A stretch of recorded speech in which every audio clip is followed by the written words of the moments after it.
Since graduating with a marketing degree from the University of Iowa in 1974, I have enjoyed the challenges and excitement associated with creating and accelerating over 50 different global businesses in industries including communication, transportation, information technology, medicine, health and fitness, food, and lawn and garden.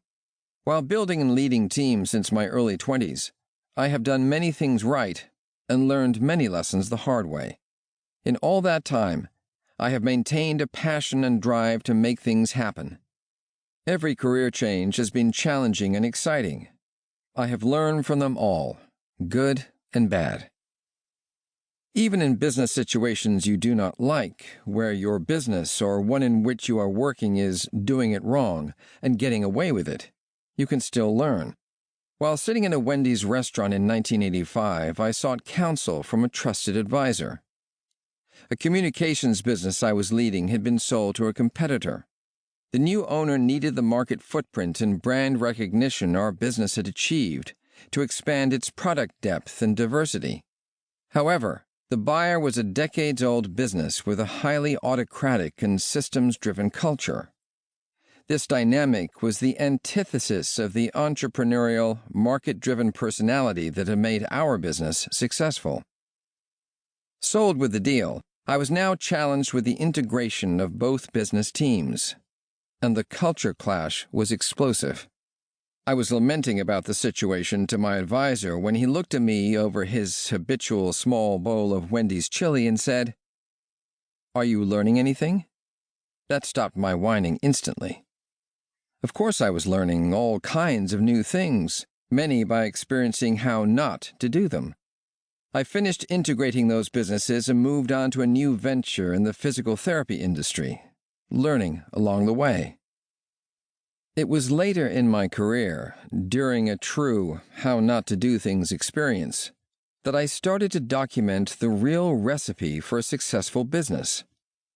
My responsibility was to drive market introduction and revenue growth for a new long-haul trucking wireless communications business operating inside a Fortune 500 technology contractor.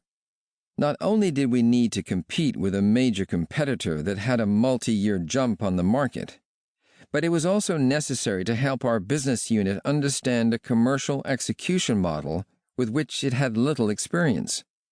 To aid in that process, I found myself creating a written recipe that illustrated how a successful commercial enterprise looked and performed. I chose the word recipe because all ingredients and execution requirements must be implemented in balance and in order to realize the desired outcome. While the business may be very strong in some areas, if it cannot execute a complete recipe, it will fall short of its potential or fail altogether. By this time in my career, I had significant experience in businesses having some strong components, but none that had really executed a balanced and complete recipe.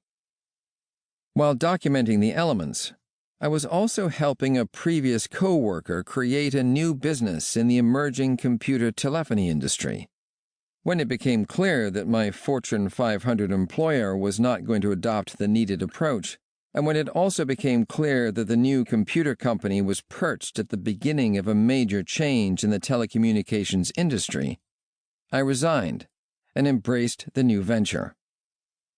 As a footnote, my Fortune 500 employer failed to achieve its goals with the trucking communications division, and within 2 years that product group was sold.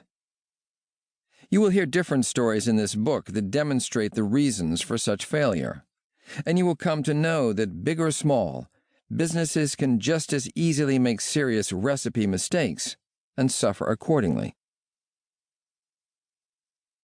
To keep listening to this audiobook, I've left you a link in the description so you can do it, at no cost thanks to Audible's 30-day free trial.